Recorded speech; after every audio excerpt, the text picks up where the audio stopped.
आज मेरी मम्मा नहीं आई अभी तक। पहले तो उन्होंने कभी इतनी देर नहीं की, फिर आज क्या हो गया। वो छोटा बच्चा ऐसे बैठा अपनी मम्मा के बारे में सोच रहा था कि वहाँ तोता और कबूतर आ जाते हैं। बबलू बेटा, चलो तुम मेरे साथ मेरे घर चलो। लेकिन क्यों अंकल, मेरी मम्मा आने ही वाली होगी। मैं तो उनको बताए बगैर किसी के साथ भी नहीं जाता।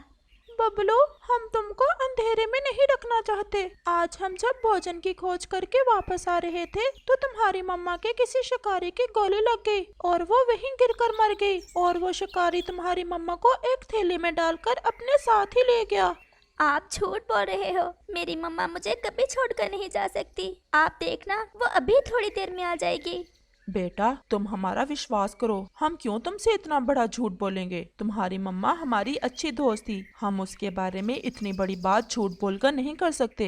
अंकल प्लीज, आप कह दें कि आप मजाक कर रहे हैं मेरे साथ। मैं अपनी मम्मा के बिना कभी नहीं रह सकता। मैं तो रात को अपनी माँ से लिपट कर सोता हूँ। मेरी माँ, तुम कहाँ चली गई मुझे छोड़कर। बबलू को तो विश्वास ही नहीं आ रहा था, और विश्वास आता भी कैसे, क्योंकि आज सुबह ही तो उसे उसकी माँ ढेर सारा प्यार करके भोजन की तलाश के लिए गई थी। वो ये नहीं जानता था कि वो अपनी माँ को आखिरी बार देख रहा है। अंकल, मेरी मम्मा तो सुबह कह रही थी कि मैं अब बड़ा हो गया हूँ, मुझे भोजन तलाश करना बताएगी कल से। लेकिन मेरी मम्मा तो मुझे छोड़कर ही चली गई। और फिर बबलू रोता हुआ कबूतर के साथ चला जाता है। ये तुम इसे यहाँ क्यों ले आए हो? तुम्हें पता तो है कि इसकी माँ मर गई है, ये अकेला कैसे रहता, इसलिए मैं साथ ले आया। हमारा घोंसला तो पहले ही छोटा है, इसमें तो हम बड़ी मुश्किल से रहते हैं, ऊपर से तुम इसे ले आए। अब चुप भी कर जाओ, आज की रात तो इसे अपने साथ रख लो, कल मैं इसे तोते के हाथ छोड़ाऊंगा। और फिर रात गहरी हो जाती है। कबूतर और उसकी पत्नी सो जाते हैं, जबकि बबलू चिड़िया सारी रात रोता रहता है और अपनी माँ को याद करता रहता है।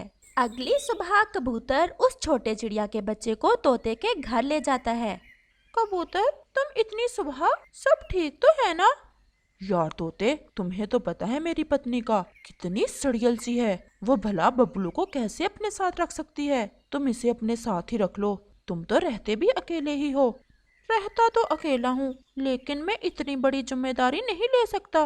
तो फिर अब मैं क्या करूँ? मेरी पत्नी तो आज मुझे छोड़ेगी नहीं अगर मैं इसे अपने साथ ले गया। वो छोटा मासूम बच्चा चुपचाप उनकी बातें सुन रहा था और अपनी माँ के बारे में सोच रहा था कि वो अपनी माँ का कितना लाडला था। उसकी माँ कैसे उसके लाड उठाती थी।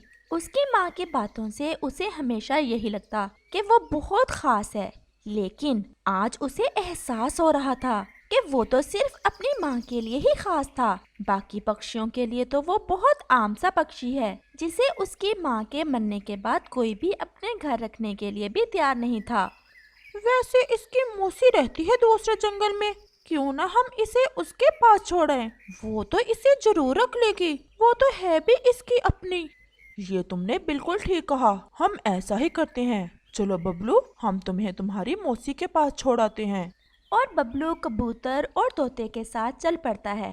जल्द ही वो दूसरे जंगल में पहुंच जाते हैं। बबलू बहुत थक चुका था, क्योंकि अपनी माँ के बिना वो आज खुद से इतना ज्यादा सफर करके आया था। लेकिन वो तोते और कबूतर को ये नहीं बताता कि वो कितना थक चुका है। शायद उसकी वजह ये थी कि उसे उन दोनों में से किसी से भी अपनापन महसूस नहीं हो रहा था, इसलिए वो खामोश ही रहता है। टीना बहन, ये तुम्हारा भांजा है, लक्ष्मी का बेटा। तुम्हारी बहन कल एक शिकारी की गोली लगने से मर चुकी है, अब ये अकेला ही है। हमने सोचा कि इसे आपके पास छोड़ देते हैं, मौसी भी माँ जैसी ही होती है, आपके पास ये खुश रहेगा। हाय, मेरी बहन को क्या हो गया, अभी उसकी उम्र थोड़ी थी जाने की। आओ आओ बबलू, मेरे पास आओ, आज से मैं तुम्हारी माँ ही हूँ। टीना की बातों से बबलू को लगा कि शायद इस दुनिया में कोई उसका है। वो अपने मौसी के गले लग जाता है और फिर तोता और कबूतर भी अपने कंधों से बोझ उतारकर वापस चले जाते हैं। फिर ऐसे ही कुछ रोज गुजर जाते हैं। पहले तो बबलू की मौसी का रवैया उसके साथ ठीक था, लेकिन अब वो भी बबलू को बात बात पर डांट देती, जबकि अपने बेटे से बहुत प्यार से बात ऐसे ही एक सुबह जब बबलू की आंख खुलती है तो टीना चिड़िया और उसका बेटा घोंसले में नहीं थे। घोंसले में थोड़ा सा भोजन पड़ा हुआ था। बबलू चंद दाने खा लेता है और फिर उसकी मौसी भी आ जाती है। उठ गए हो? जी मौसी जी, मैं अभी अभी उठा हूँ। ये क्या, तुमने सारा भोजन ही खा लिया? मौसी जी, बस थोड़े से चावल के दाने पड़े थे, वो मैंने खा लिए। मुझे लगता है तुम्हें मुफ्त का माल खाने में मजा आता है। मैं सारा दिन अपने बच्चे के लिए भोजन ढूंढ कर लाती हूँ और तुम 1 मिनट में खा जाते हो। और वैसे भी अब तुम बड़े हो गए हो, अपना भोजन खुद ढूंढ कर लाया करो। जी मौसी जी, मैं कल से अपना भोजन खुद ढूंढ कर लाया करूँगा। अच्छा चलो अब जाओ, नदी के पास सूखी घास है वो लेकर आओ और घोंसले की मरम्मत करो। अगर बरसात आ गई तो हमारा घोंसला सुरक्षित रहेगा। मौसी जी, मैं टिंकू को भी अपने साथ ले जाऊं? क्यों ले जाओ? भोजन खाते हुए तो तुमने सोचा नहीं कि टिंकू के लिए भी रख लूं। और फिर बबलू नदी की तरफ जाता है और वहाँ से सूखा घास ला लाकर अपने मौसी के घोंसले को मरम्मत करता है। वो सारा दिन काम करता है, लेकिन उसकी मौसी ने एक बार भी उसे प्यार से देखा तक नहीं था। उसकी मौसी की नजरों में एक अजीब सी बात थी जिसे सिर्फ वो ही महसूस कर सकता था। और फिर रात हो जाती है। सारा दिन काम करने की वजह से वो बहुत थका हुआ था।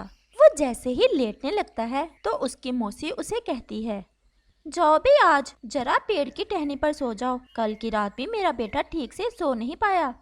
ऐसे कहकर उसकी मौसी अपने बेटे को गले लगाकर सो जाती है। बबलू ये बात अच्छे से समझ चुका था कि उसकी मौसी उसे अपने घर से जाने का कह रही थी। बबलू बहुत ज्यादा थका हुआ था, लेकिन वो उस रात के अंधेरे में अपने जंगल की तरफ चल पड़ता है।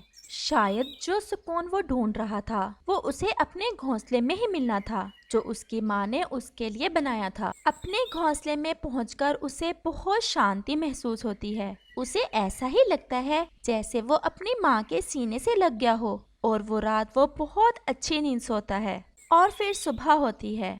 माँ, आपने ठीक ही कहा था कि मैं अब बड़ा हो गया